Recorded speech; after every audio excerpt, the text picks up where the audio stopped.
Welcome back to the last part of our lecture. I know it's been a long one. We rarely ever have 5 parts, so I really appreciate you hanging in there with me. Without further ado, let's finish it up. We're talking about parenting. We think about parenting. Typically, there are 4 traditional parenting styles that have been talked about, and it ranges based on responsiveness. So, how responsive you are to your child, how caring you are to your child, and how much demand you put on your child. So, if you see in the bottom left hand corner there, it says on involved. That would be a parent that was demonstrated very little response to their child, not very caring, but had very little demand on them as well. And then in the bottom right hand corner, we have authoritarian. Those parents are very demanding of their children. They're very black and white. They expect high expectations, but they're not very supportive. On the top left-hand corner, we have permissive. Those parents are very responsive, very caring, but they're not really pushing their children to be very accomplished or setting high goals. What really we want to aim for effective parenting is the authoritative in the top right-hand corner, this idea that there's a lot of support for children, but we do have really high expectations for them. There are different positive parenting techniques that can be used when we look at that kind of parenting style. We always want to make sure that we're using teachable opportunities. So when there's something that happens that maybe is not going the way that parents would like, you can stop and intervene and explain the impacts of the behaviors on others. This really plays into that induction that we talked about earlier in the lecture.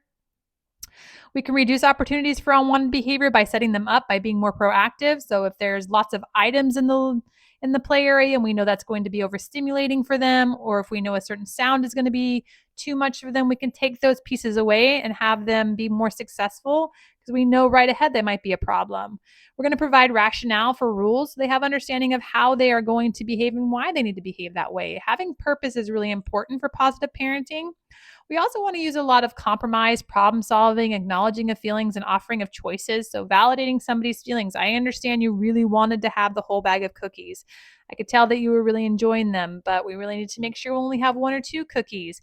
You can have a choice in that moment. Do you want to have 1 more cookie or 2 more cookies? So, you're offering back a sense of control and you're giving them a choice within the circumstance that can really help support them, give them some sense of agency, and help them regulate. They're all positive parenting techniques.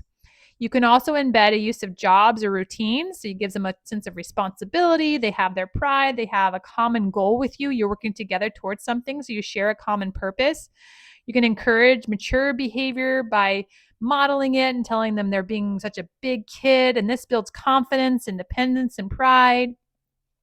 Another thing you can do is you can be aware of their physical and emotional states, and that's part of positive parenting. So, understanding that if children have had a long day, if they haven't had anything to eat, if they are really tired, if they're not feeling well, then our expectations for what appropriate behaviors are should be shifted in order to meet their needs. We work towards meeting their basic needs instead of working on the corrections in that moment. So, you're sick, we need to work on getting you better. You're tired, you need to take a nap. We don't need to give you a consequence in that moment. Talk a little bit about maltreatment. I know it's one of those hotter topics to talk about, but we do know that it impacts development pretty significantly. In an ecological context, there's maltreatment maybe because of how the child individually is thinking about those difficult temperaments. Within that, there's also parent characteristics. Have parents before had maltreatment for themselves? Do they have an education? Do they have additional parent stressors? And then we have family characteristics. Are there additional stressors in the family? Is it a large family? Does the family work as a whole? Are there issues around maybe a big age gap between children? Those are family characteristics that might impact it. Then we have community context. What's happening in the community? Are there enough resources? Do you have a job? And after that, we have culture. Is it okay to treat a certain child a certain way? Does the culture allow for parents to ask for a break?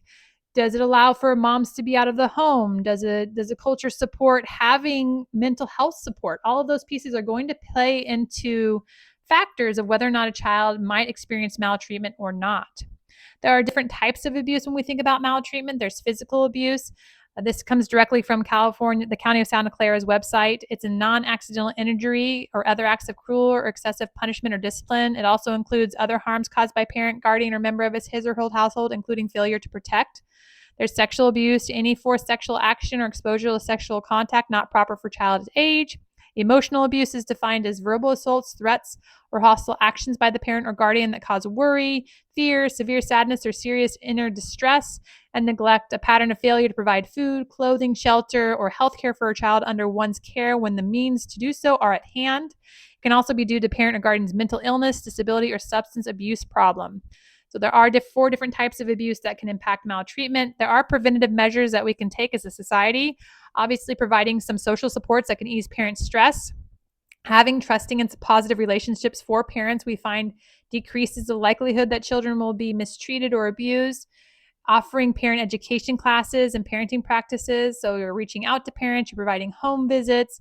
The other thing I wanted to mention was a initiative called Healthy Family America, which identifies at-risk or high-risk families, and they do home visits within the first 3 years, assist in education, talking through stress. They'll assist in crises, and they also help provide assistance and guidance on child rearing and how to raise children to give them feedback and more education. With that, I'm going to leave you with my resource pages. They are there for you if you need them, and I will see you at this watch and work shortly. Take a little break, recover from that really long lecture. Again, really appreciate you sticking with me. I'll see you at watch and work.